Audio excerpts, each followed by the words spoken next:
Welcome to False Flag Weekly News. I'm Kevin Barrett, this week with Helen Niski. Hey there. Coming at you. Hey, how's it going, Helen? Pretty good, pretty good. Great to have you back. So we're going to cover a whole lot of stuff that you'll never hear too much about in the corporate-controlled mainstream angles, like, well, these David D's illustrations, for example. You're not going to get that on the front page of the New York Times. Hey there. Hey, how's it going, Helen? We're outside the Overton window here. So we're bringing you the truth as we see it. And we appreciate those who do contribute to our show to make sure that we can continue to do that. Speaking of PSAs, James Perloff is going to be talking about war and deception. This is a live talk. I think that's tomorrow. And oh no, something terrible happened to my screen and I no longer can see anything. Why did it automatically? Anyway, James Perloff, War and Deception, that's at 11 a.m. Pacific, 2 p.m. Eastern, right here at nolivesradio.org. And you can get a ticket for that, I think, in advance. So please go ahead and do that. And let's, okay, back to my list of stories. We got amazing stories this week, Helen. It looks like there's some kind of new trend, horrific attacks and seemingly accidental fires in houses of worship, with Sri Lanka being the latest example.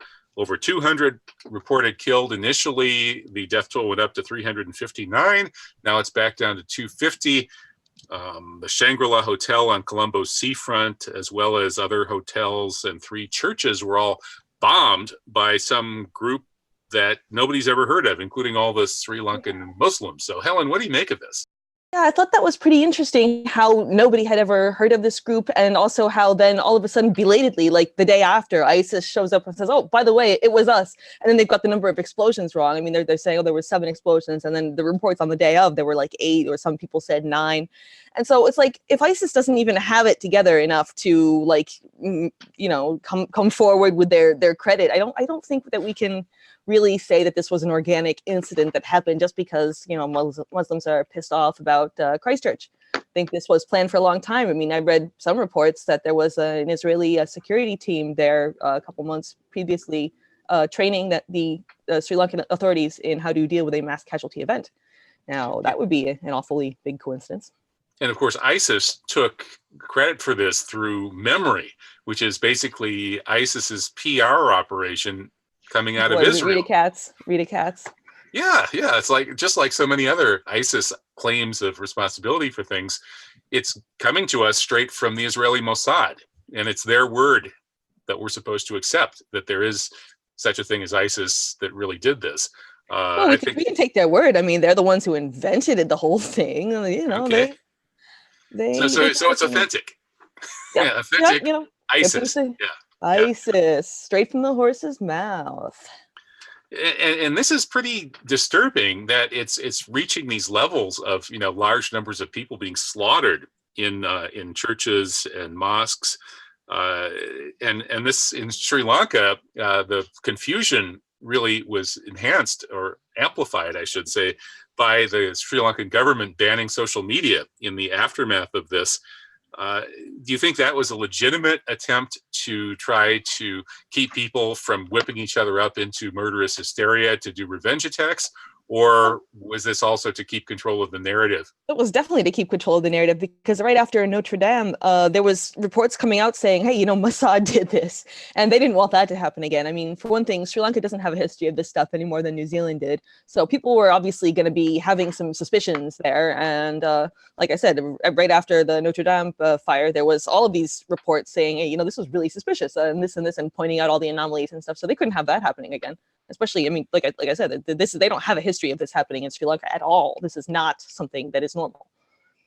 Well, in this Washington Post story, they tell us that, quote, the rapid proliferation of falsehoods online has become a regular consequence of shootings, terrorist attacks, and other major news events. Okay, well, actually, it seems like a lot of the quick stuff that comes online is the part that doesn't fit the official narrative. So I can see why they want to try to block it. Yeah. Like on 9/11, when we had Harley guy telling us the entire official story of what happened to the Trade Center, reading from an obvious script, that's something that got recorded that day, but put out instantly, and people were able to record it. Now we can go back and Yeah, and then the British newscaster saying that the building was falling down and the building is standing right behind her. I mean, Look at that's that. you can't Likewise really with cover all that up. sorts of right. So the quick reports are often more accurate. Peter Yeah, and Power after the 7/7/2005 event, telling us that he had actually been working with a terror drill that envisioned 4 bombings that actually went off at the exact times and places that the real bombs went off. That's the kind of thing that comes out right after the event. So if you want to stop that from spreading, I suppose you have to clamp down on social media. yeah, I So mean, it's definitely a how trade-off. about the warnings? And how about the warnings ahead of time? This is also a pattern with suspected false flag events. Yes. There's so many, but Bush in August 2001, being told that al-Qaeda is about to attack and so on and so forth. Almost all of these seem to have sort of foreshadowings and forewarnings. And we had Sri Lanka intelligence telling us that there was a specific report of suicide attacks planned against Catholic churches that came in from this extremist organization that nobody ever heard of, National Tawhid Jamaat. So even the top Sri Lankan officials are asking, why didn't we pay attention to that? Yeah, it's basically the same thing as 9/11 all over again. I mean, this is we had the FBI agents coming forward and trying to say stuff only to be told to sit down and shut up. And so it is the same thing. They have to bring everybody into this terror paradigm now where we have to give up all of our freedoms because the terrorists are out to get us. It works so well in the US, they're rolling it out all across the world. They're rolling it out in Sri Lanka, they're rolling it out in New Zealand. These are not places that have terror attacks. They have to get the whole world under this same fear-based paradigm. And this is the only way to do it. You got to kill a lot of people. And it's disgusting that we are being all subjected to this, and then we're not supposed to question it at all because they'll take our social media away if we question it. And another weird thing about this bombing, Helen, is that one expects suicide bombing from Sri Lanka. That's been in the news for decades, although they ended several years ago. But it was all in the context of a separatist group, the Tamil Tigers, who were Hindu secularists fighting against a Buddhist majority government. And so it was radical Hindu secularists versus Buddhists, and it was those radical Hindu secularists, the Tamil Tigers, who invented suicide bombing. Robert Pape's book on what was his book called? Something like The Invention of Terror. Anyway, Robert Pape, University of Chicago professor, wrote a book on where suicide terror bombings come from. And Sri Lanka invented them. It was secularists, Hindu secularists, who invented them. But now we've got these tiny little Muslim and Christian communities, which are basically politically insignificant, never had any problem with each other whatsoever. Suddenly, that's supposed to be the big clash of civilizations. Yeah, that's what I mean. This is not something that they had there before. It's such an anomaly to have like these two civilizations at each other's throat, and we're supposed to believe that this is just happening out of thin air. I mean, it's not. It really boggles the mind, and we're just supposed to sit there and take it. I don't get it. Yeah, it's almost as if somebody wants to really, exaggerate and blow up this image of the Christian world versus the Muslim world. And speaking of exaggerating, how about Trump?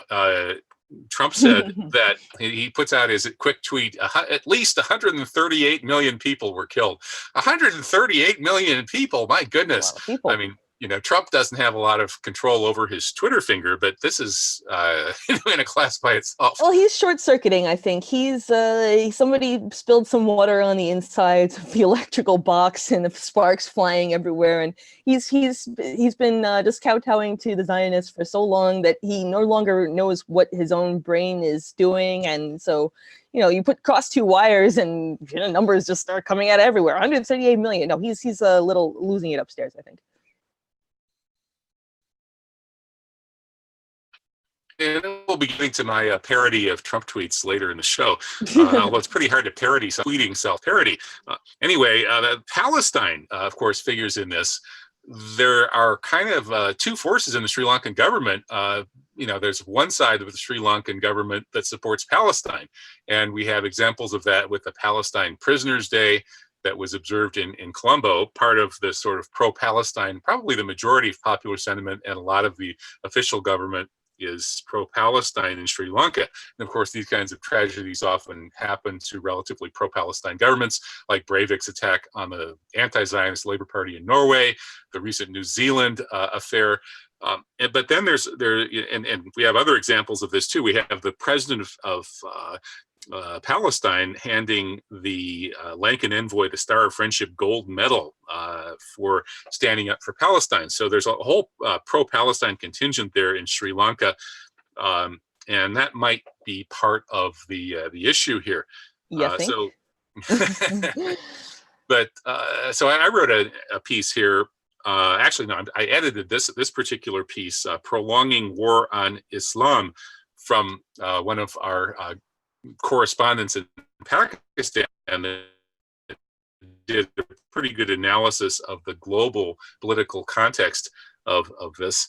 Sabtain Ahmed Dar he's one of our VT colleagues over in Pakistan, and if from that perch in Pakistan, where they just had a big conference on Indian and often Zionist-supported false flag terror, because the RAW, Indian intelligence, has been running false flag attacks to blame Muslims, and now more than ever with Modi in power. So they just had a big official academic conference over there on this topic, and Elias Davidson, 9/11 truth researcher, was there and presented his book on the Mumbai bombings of 2008, which were clearly a false flag. Elias doesn't so much blame Zionists as more sort of the U.S.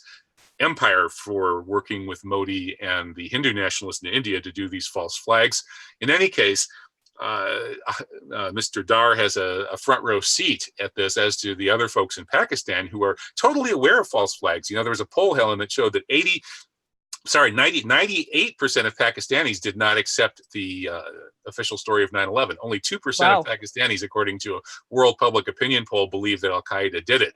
So that's a good place to go. Then they pretty much know what they're doing. I found that article really interesting because it just points to the similarities between the alliance between the Zionists and these like end times focused rapture Mike Pompeo is what I call him, but these end times focused Christians, and then these like end times focused Hindus, and India is the biggest consumer of Israeli weaponry. So I don't know. I thought that was a very interesting juxtaposition, because they're both sort of aligned for the same reasons. They want to hasten the end of the world, and that's not a thing that you should want the people in charge of your country doing, I think.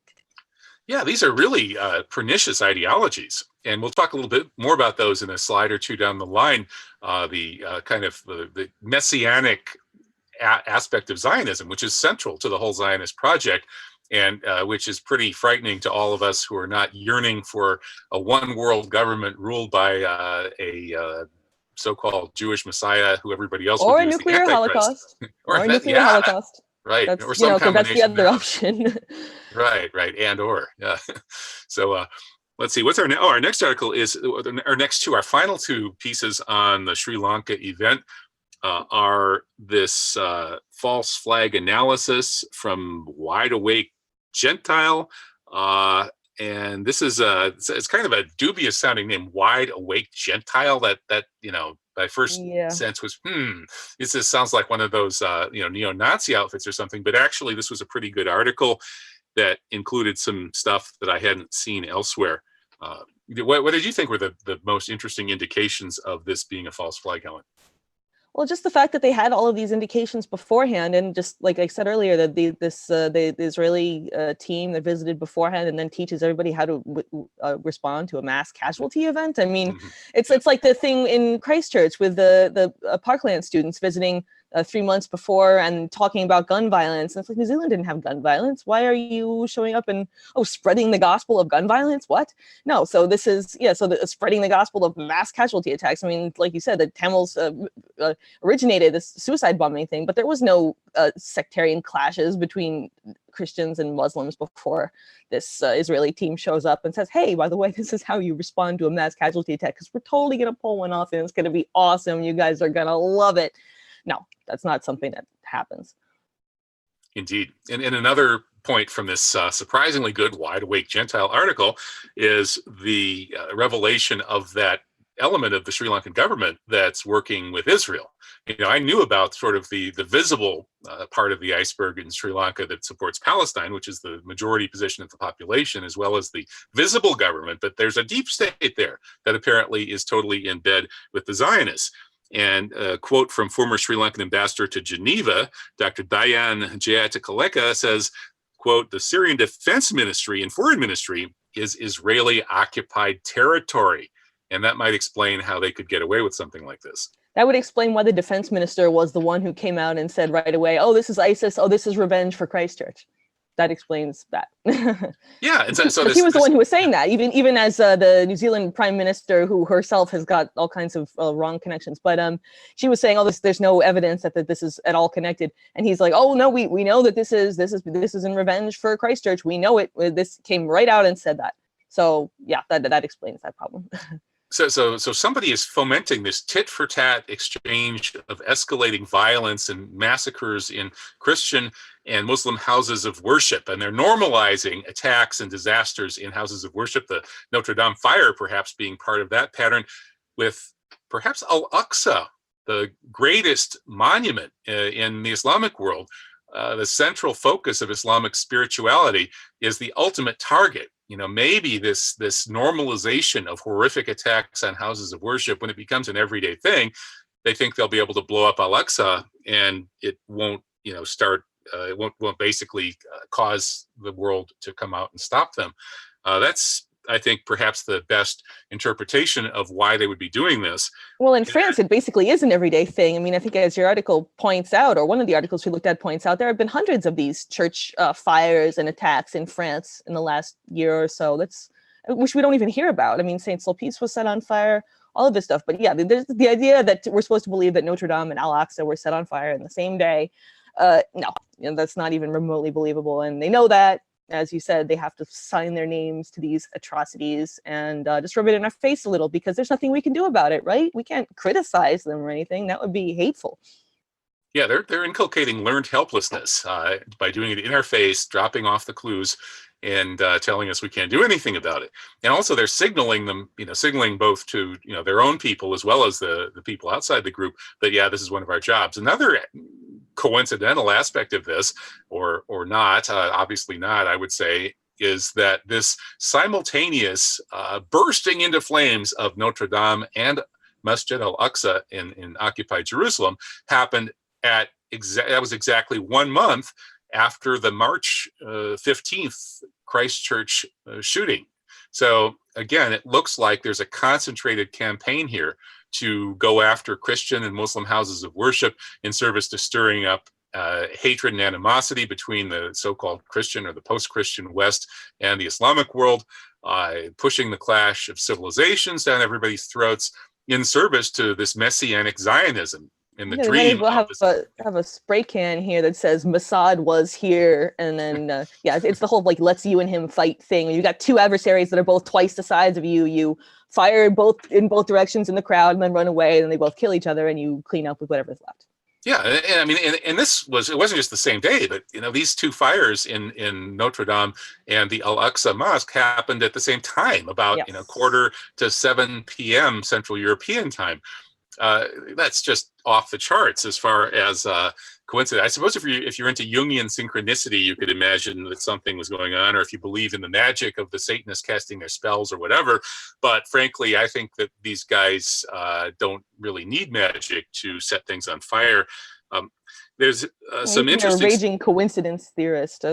People that would call that a conspiracy theory, to them I say you have to be a raging coincidence theorist, a delusional coincidence theorist to believe that.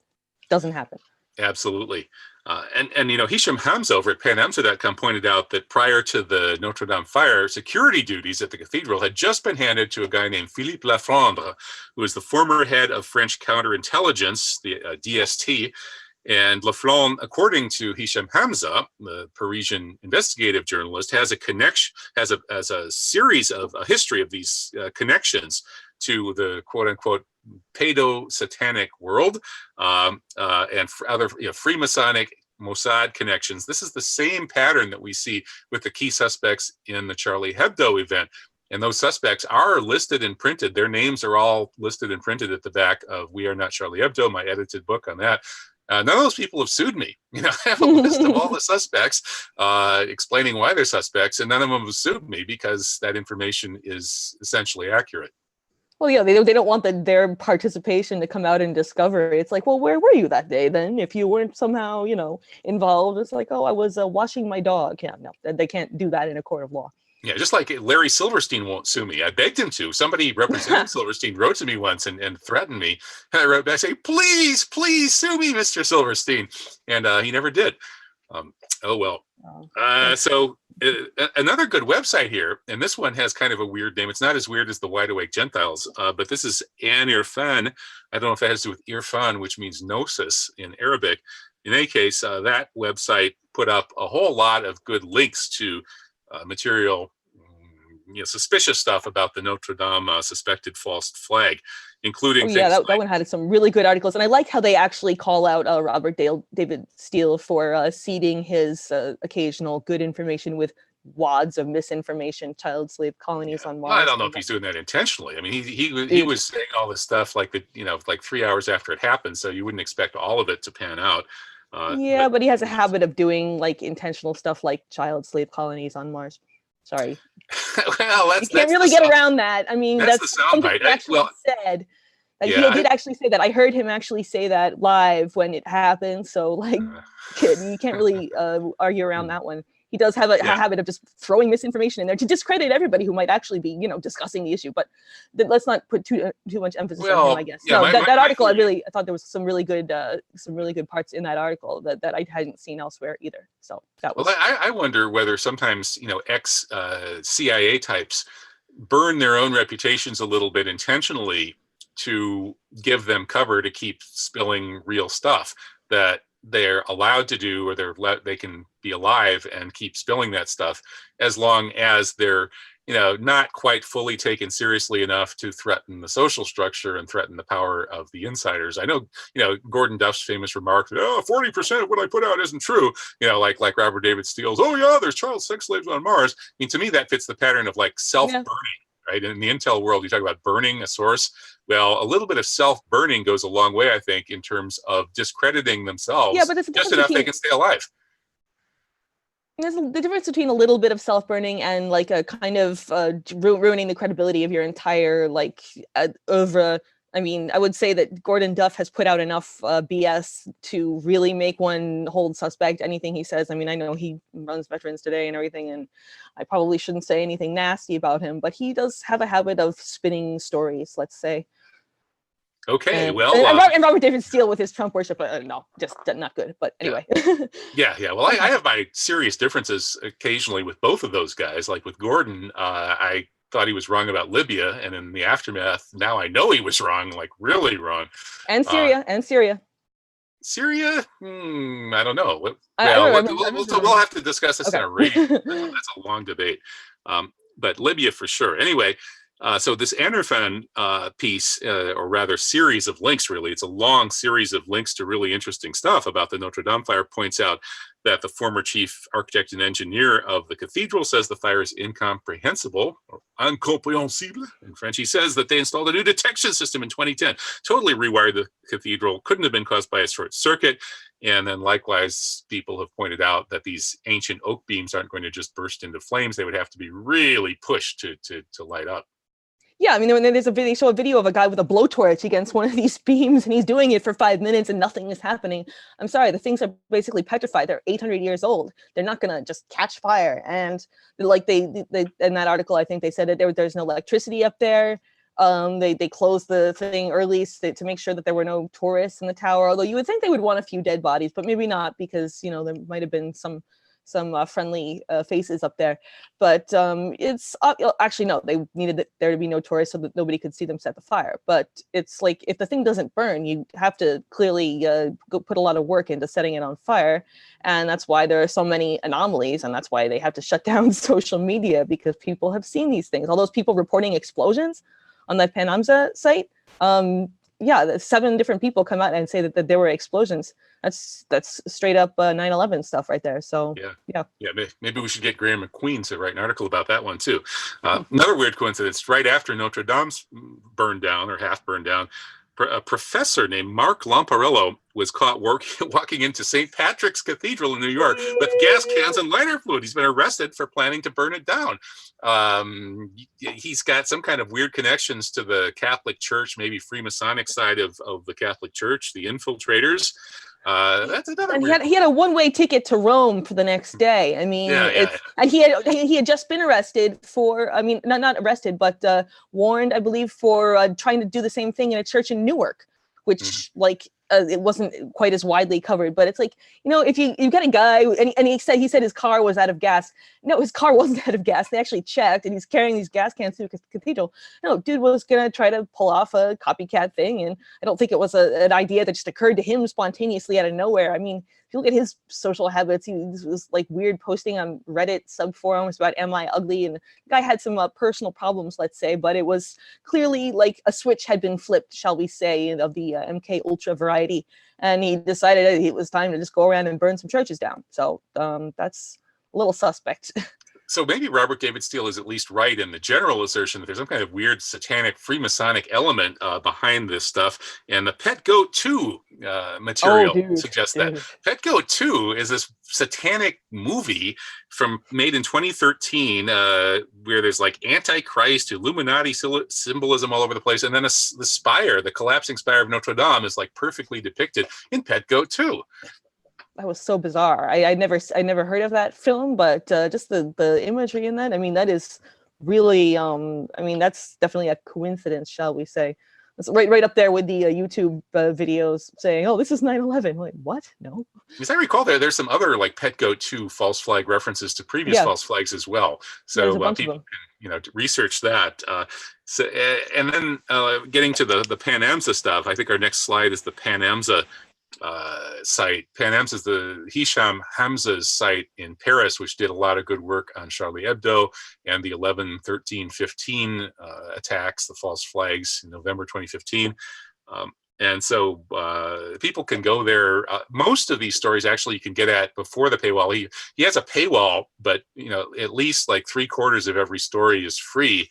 And so if you can read French or feed it into the Google Translate, you can get some shoe level on the ground Paris investigative journalism about this stuff. Yeah, Burnsville, Minnesota. So Trump announces there's been a terrible fire at Notre Dame, and we're announcing it from Burnsville. Jesus. Yeah, and you can't call that up because it's like, oh, well, that's just like you're just making fun of. No, you're not making fun of. You're just saying like we're supposed to take that as a coincidence too. I mean, there's only so much BS one can take before one just starts exploding with extra BS, and it's one. Yeah, and the people who talk about mega rituals, like S.K. Bain, author of the most dangerous book in the world, have talked about things like that.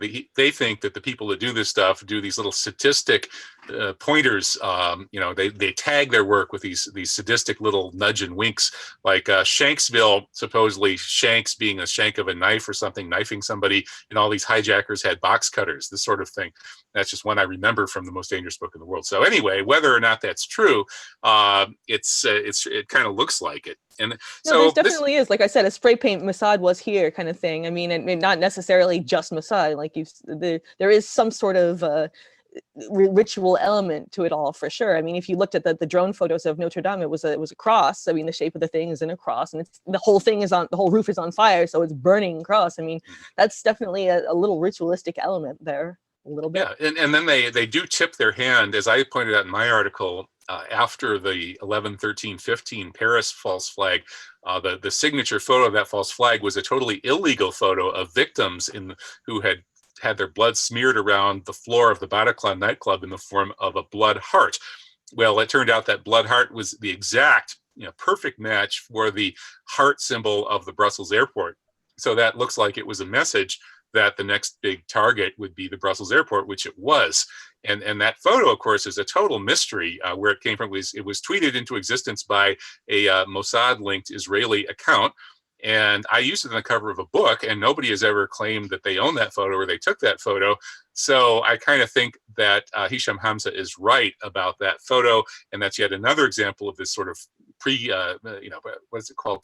Not preemptive programming, not precognitive. Predictive programming. Thank you, Helen. But moving back from the mega ritual, occult, satanic element of this stuff, back to the world of politics. It's really interesting that this happened right on the day, in fact, almost to the moment, just an hour before Macron was supposed to make his big speech on the yellow vests. And he was going to say, we're not giving in to their demands on a fur wealth tax and so on, which would have escalated the uprising. But instead, the fire bursts out at Notre Dame, and Macron changes the topic of his speech and brings us all together in this national tragedy, blah, blah, blah. He's the hero, and then he immediately says, "Oh, well, I mean, by the way, we know it wasn't arson because because it's still going on and we haven't investigated for 5 minutes." Like that was just the most unbelievable part of the whole thing. It's like, oh, we know it wasn't arson. Yeah. How do you know? We know it was Bin Laden. We know that Bin Laden came back from his sea cave. Yeah, that was it. It's Al Qaeda again. Gosh darn, like that Scooby-Doo cartoon. 2 minutes after they pull the sheet off the ghost, and it's like always the guy. It's like pull the sheet off the monster. Oh, it's the guy. It's okay. Well, it's always Bin Laden. Yep. And the next day, we got the list of 19 hijackers. Yeah, and we have their passports too. They dropped their passports again, and their passports survived the fall. Yeah, and they just happen to be from the country we want to blow up, probably Iran. But one thing I didn't agree with is that I think it was that Anger fan site. They were saying that Israel didn't want Macron in anymore. No, Israel loves them some Macron. He's the one who's trying to make anti-Zionism equal anti-Semitism and then criminalize it. They love them some Macron. I don't. Yeah, that's not even remotely plausible. I don't think. I mean, unless they know something I don't know, but I don't believe that for a second. But of course, if this was meant to save Macron, it succeeded for about 3 or 4 days, because the following weekend, the yellow vests were back in the streets, and now they have yet another grievance, which is that billions have been pledged to rebuild Notre Dame, and they're all pretty much starving. This whole protest is about the outrageous inequality and the rule of the neoliberal billionaires. And so there was this huge protest this past weekend. The authorities deployed 5,000 police all over Paris. There are 126 arrests, 11,000 spot checks. Wow, Paris is a war zone. Paris is like the West Bank, not the left bank. Checkpoints everywhere you go. It was like that last time I was there, last couple of times I was there. It's not the Paris I used to know. Yeah, that's really too bad, because it's a beautiful city. And I mean, I haven't been there in 15 years, but it was a beautiful city back when I went there. And the new laws that they have, these checkpoints for, I mean, that's what they go together with. If you have a mask or any sort of even sort of whatever they use to get rid of the tear gas stuff, if you have any of that stuff in your backpack, they will arrest you or send you back. It's like, so they really just will do anything to prevent these people from participating in these protests. And since they are all relatively economically disadvantaged, they have to come in on the trains, they have to come in from those suburbs, because they don't live in the city, because they can't afford to live in the city, and they're just trying to squelch the protests that way. And more power to them for sticking with it and doing it for how many months now? I mean, it's been like close to 6 months now. And of course, the media is not covering it, but they're still keeping on. And I hope that they are able to wrench some change out of that neoliberal scumbag, because somebody's got to do it. Well, the media spotlight has officially shifted. No longer can we cover the yellow vests. It's now all about these terror attacks and massacres in houses of worship. And once again, when you have a pattern of crimes, you ask who benefits, who has the means, motive, and opportunity, who has a history of doing this kind of crime? Well, who likes to attack houses of worship? Who likes to set Christians and Muslims at each other's throats and destroy mosques and destroy churches and massacre people in mosques and churches? That would be the Zionists. Here's an article from Ramzi Baroud on how in Gaza, our mosques and churches are also burning. And he points out that, in one operation of lawn mowing alone in 2014, the Israelis destroyed 64 mosques and churches, damaged 150. And this has been a longstanding pattern. The Zionists, who are not too crazy about universal monotheism, because they like their tribal Yahwistic monotheism, in which Yahweh, their version of God, is really a stand-in for the Jewish elite, they go after the Christians and the Muslims. And of course, they've had this plan to set Christians and Muslims at each other's throats and provoke an apocalyptic war between the Christian and Muslim worlds for over 500 years. That plan was originally hatched by Abarbanel 500 years ago, and Benjamin Netanyahu's father, Ben Zion, wrote the book on Abarbanel, highlighting Abarbanel's proto-Zionism, totally approving of it, having no problem with his plan to have the Zionists take over the world and rule the world from Jerusalem, thanks to an apocalyptic war between Christians and Muslims. The only problem with Abarbanel, according to Ben Zion Netanyahu, was that it was 500 years too early, because he didn't realize it was going to take a lot of hard work and organizing over the centuries. Well, yeah, he just tried to rush things too much. What I love love is how they put this stuff out there. I mean, they're completely open about their plans to set these two civilizations at each other's throats and sweep up afterwards. And yet there are still these quote unquote Christian Zionists aligning themselves with them because they think they're going to get something out of it. It's like, they think you're cattle, dude. You really think that you're going to be like the favored cattle? You're going to get like the extra nice flavored slop or something? No, they think you're subhuman. They think you don't have a soul. Why would you become subservient to this? They're not going to treat you well. They're using you to get what they want. And yeah, so they're bulldozing the churches and the mosques of Palestine on an almost daily basis, and that's not in the news, but Notre Dame, that's all over the news. We also they have been doing it for 60 years now. I mean, yeah, it's the same thing as the Yellow Vest protest, 6 months, 60 years. You know, when things happen for a long time, they become the new normal, and we just, we can't get too upset about it. I mean, obviously we should, but people just get inured to things, unfortunately. And fanatical Zionist settlers storming the al-Aqsa mosque is also kind of the new normal. That goes on every time the Israelis want to whip up Palestinian anger in service to their agenda. They send in these people protected by the Israeli army and police to raise hell in the Islamic world's greatest architectural and spiritual monument, the Al-Aqsa Mosque compound, which includes the Dome on the Rock. So on Sunday, the latest example of this happened, and this is all violating the agreement Israel made with Jordan to allow Jordan to have total control of Al-Aqsa, and they've got a deal that the non-Muslim worshippers are not supposed to be coming in there.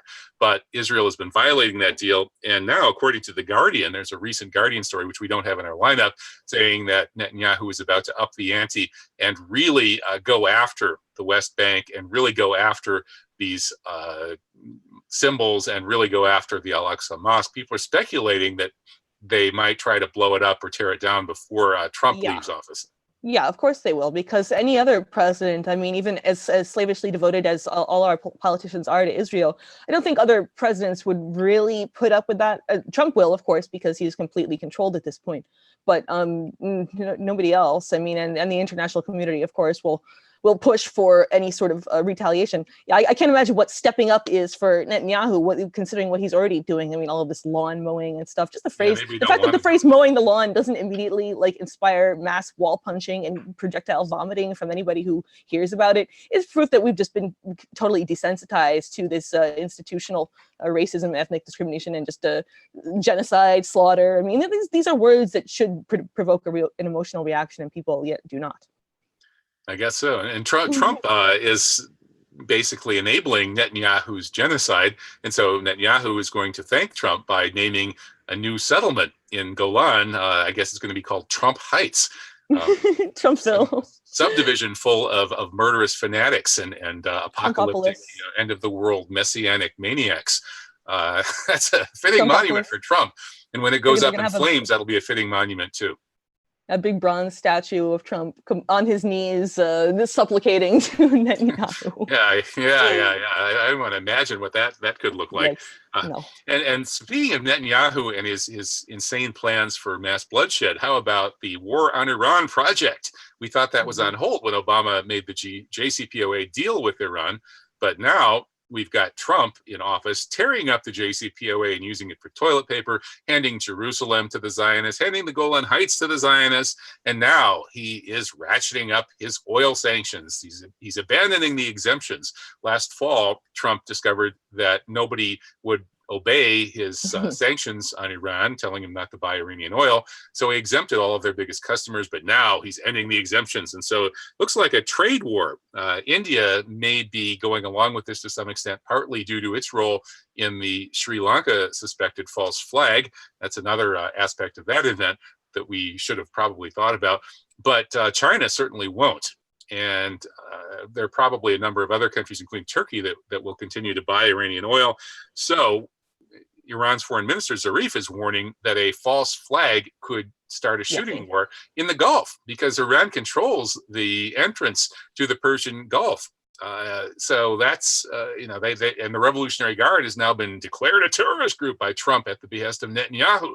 So all you need is some kind of a few shots fired, Gulf of Tonkin incident or yeah, I mean, that's Gulf of exactly it. They're not even going to wait for anything that could be misinterpreted. They're just going to go right ahead and do it. And the fact that he's saying that hopefully will prevent it from happening in too obvious a way.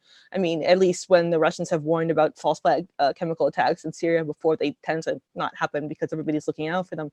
Really hope that that's the case. He's basically naming what's going to happen. I mean, they're talking about the Strait of Hormuz, they know that they're trying to be goaded into closing the Strait of Hormuz. So then they have casus belli to go to war and provoke World War III. But I mean, I like how he characterizes the people who have Trump's ear as the B team of Bolton, Pompeo, and Netanyahu, who is basically a member of the U.S. government at this point, superior to Trump. But I think that he's giving Trump a little too much credit. Wolfowitz and Pearl, right?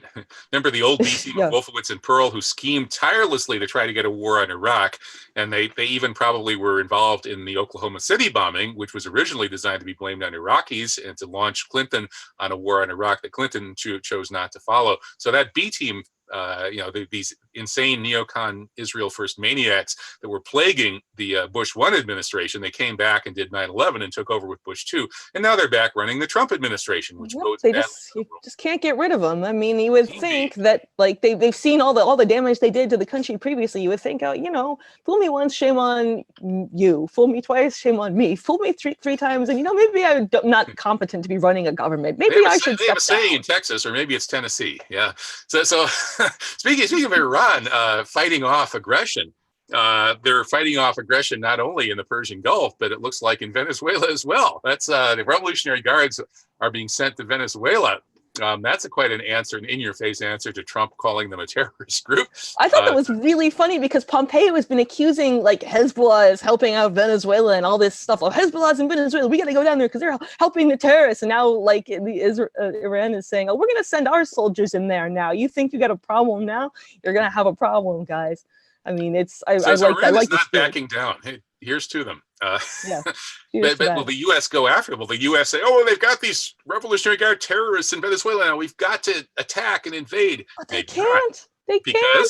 Venezuela, they've got S-300 anti-air systems and state-of-the-art, not just the cheap S-300, but the fancy model of the S-300, at least according to this Fort Roos article. Do you think this is true, Helen? Do you think that this would... I really hope so, because, I mean, I was wondering what was taking them so long, like the foot dragging. You've got Elliot Abrams in there. You would think that they would just be, like, going all out and at least sending in people from, like, the bordering countries. I mean, especially Brazil, like, Bolsonaro is totally on their page. Why are they not sending in U.S. soldiers from there?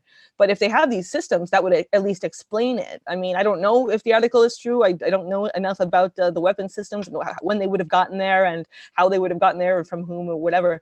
But I mean, if that's what the Russians are doing, they're fixing the systems, and that makes sense. And that definitely solves the question of why the U.S. hasn't gone in there yet, because I would have thought that, I mean, it's been 3 months now. They must be getting itchy trigger fingers. Venezuela was supposed to be an easy, like, let's appoint our guy and Maduro will fall because, the country is bankrupt and everybody's poor and stuff. But no, they actually like have some spine and are defending their territory. And so they're just not leaving, and the U.S. can't do anything about it.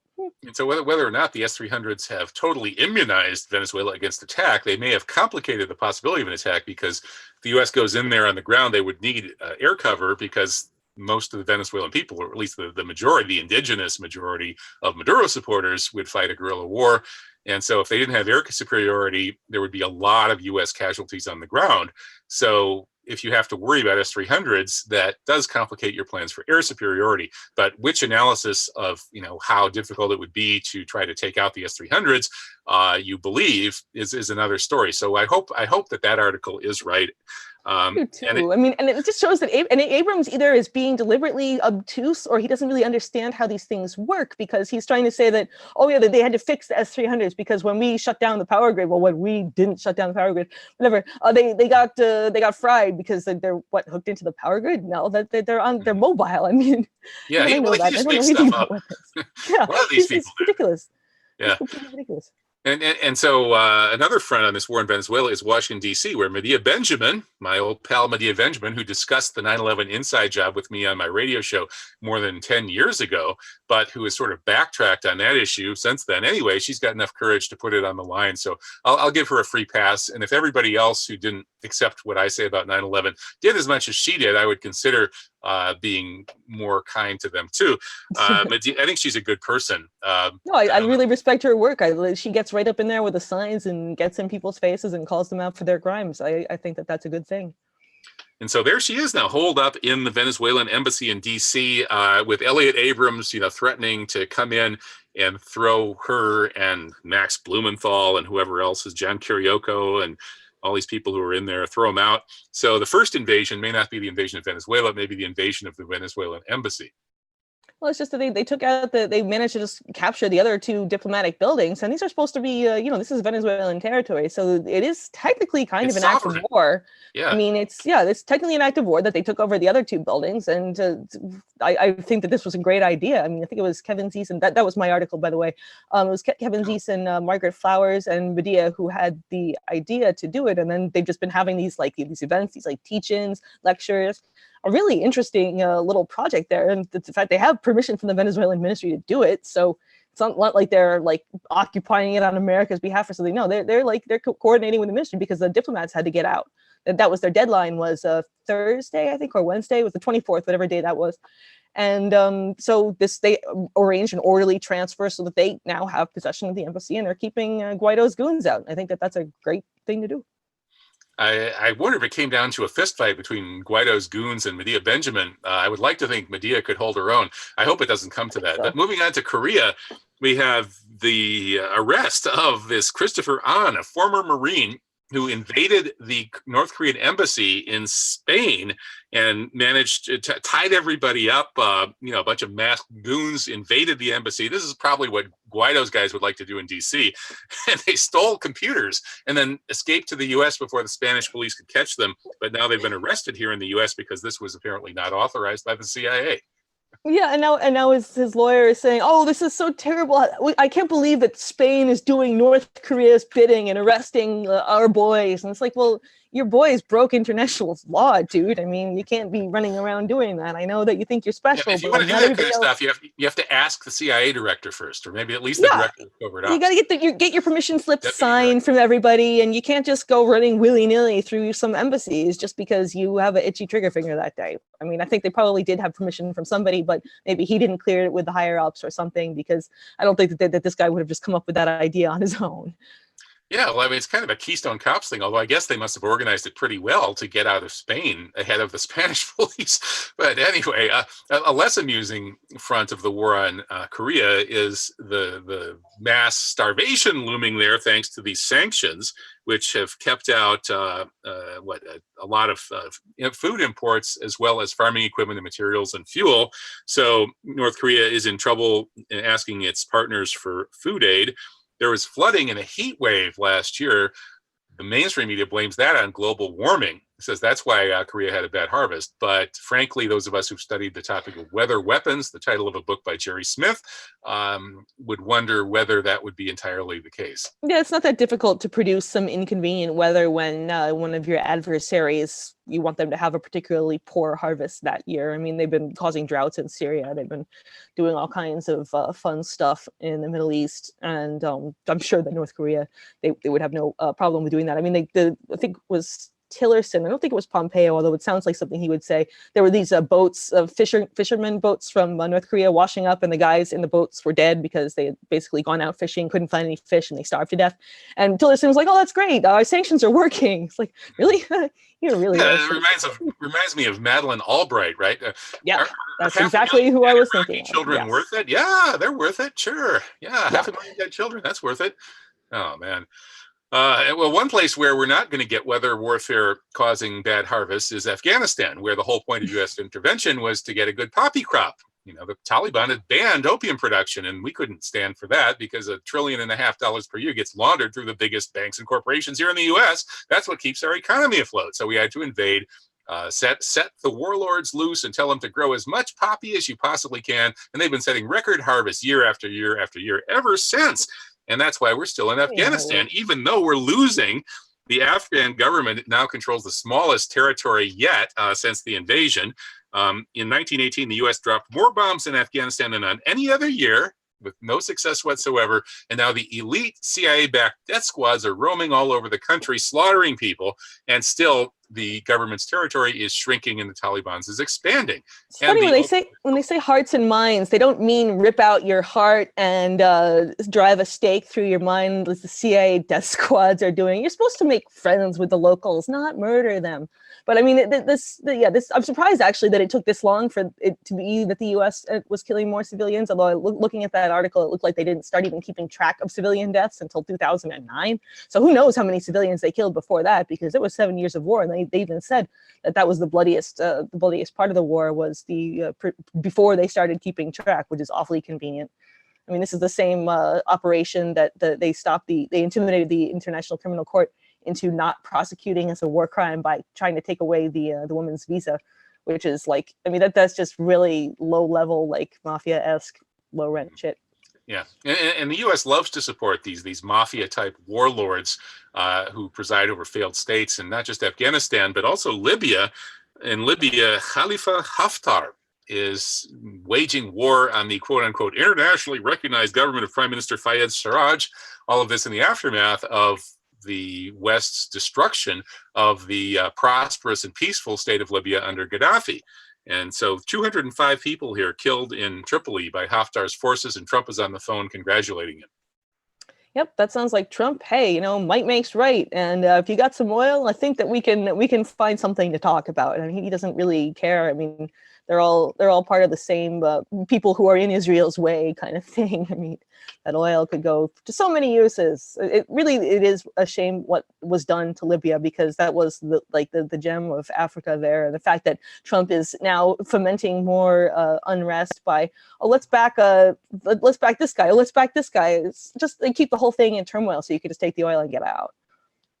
And these people are increasingly brazen in their psychopathy. They're not even hiding it anymore. It used to be that it was humanitarian inventions and human rights and democracy and stuff, and we still have some of that BS, but more and more they're admitting, no, we're just psychopaths. And here's Pompeo bragging, hey, I was a CIA director. We lied, we cheated, we stole. Okay, Mike, I'm sure you had a great time doing that, but why shouldn't we all just come and lynch you?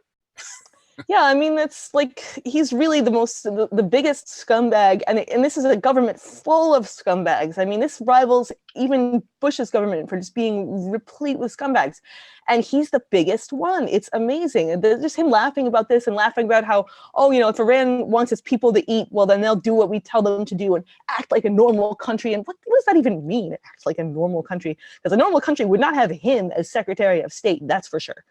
So what's the Christian Zionist word for chutzpah? Whatever it is, he's got it. Yeah.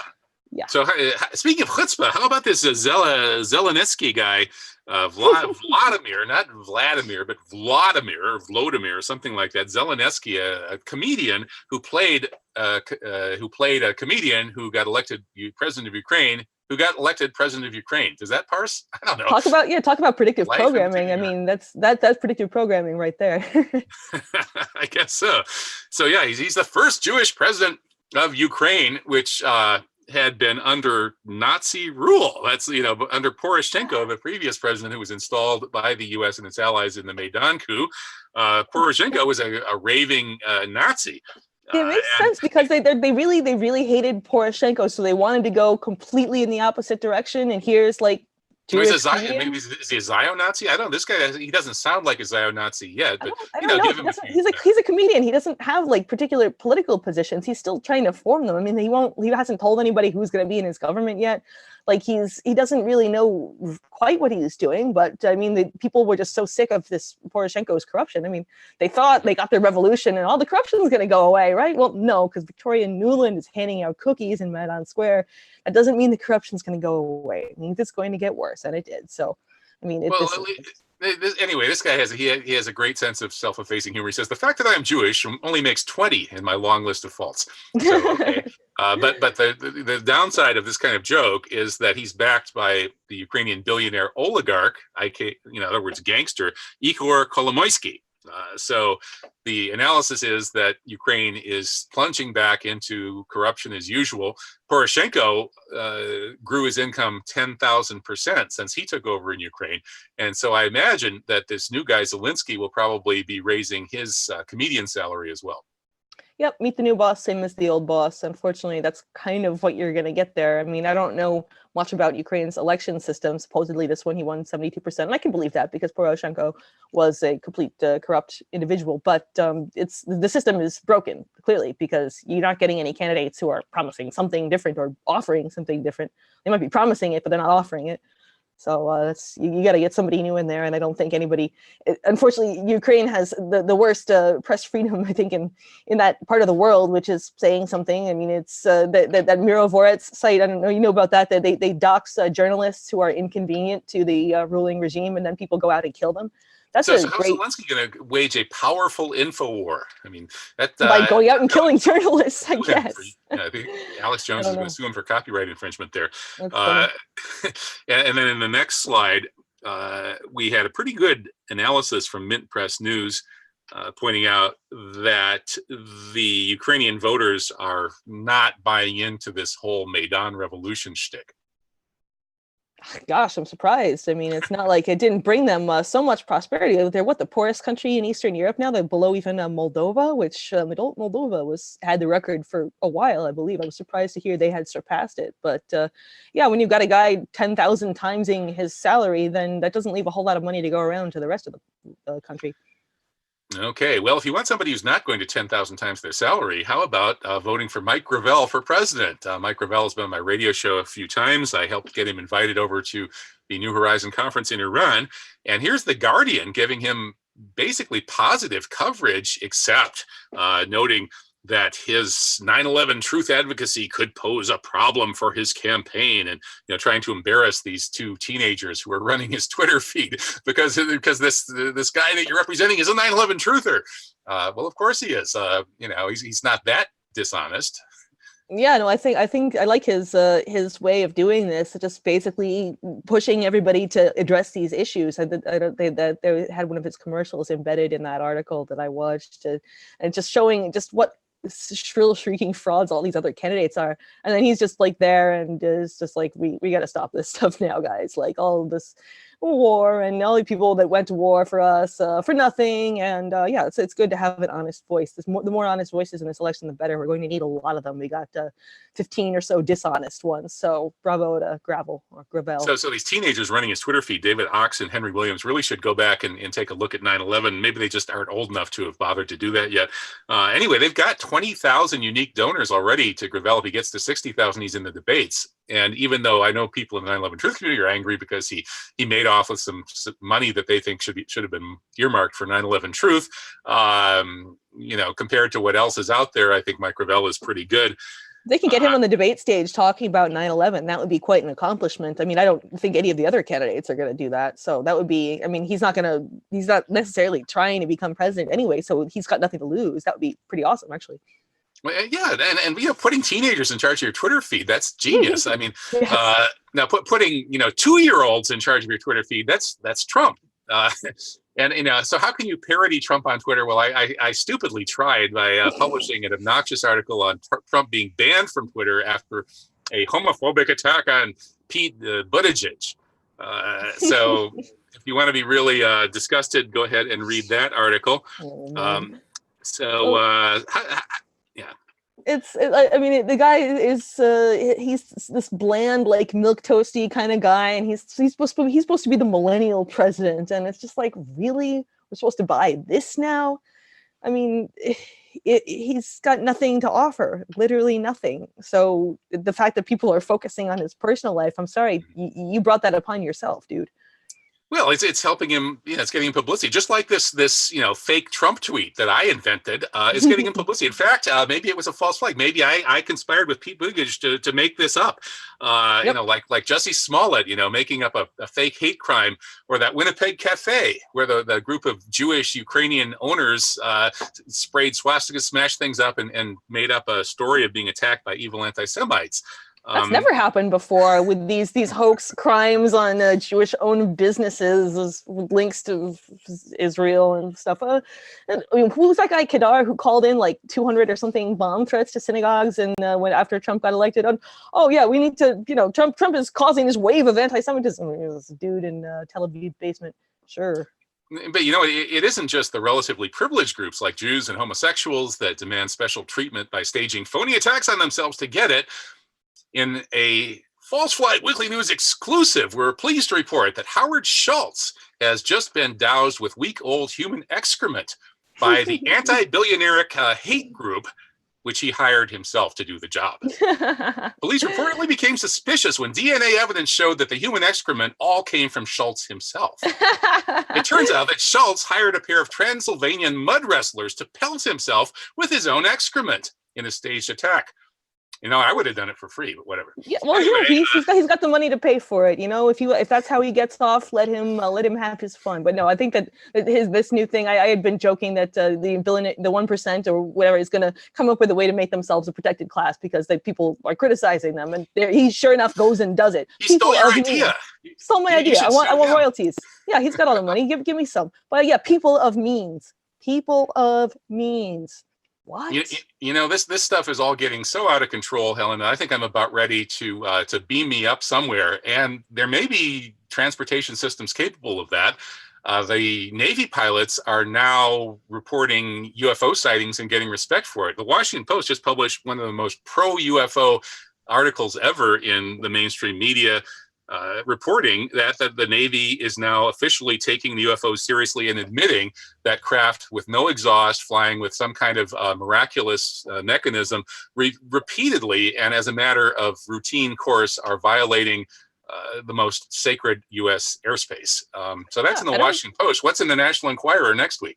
I don't know. This was interesting because this El Isidora guy he was the one who came up with the fact that there was a Pentagon program to deal with all this stuff, and the fact that it's getting all this play, and like New York Magazine had a big feature on it a couple years ago, and they're clearly working towards something. So I don't know if there's going to be an alien false flag, and that's how we're going to get our one world government or what, because that's supposedly the way that we're all going to band together. Is all if aliens show up, we'll all get along. Yeah, sure.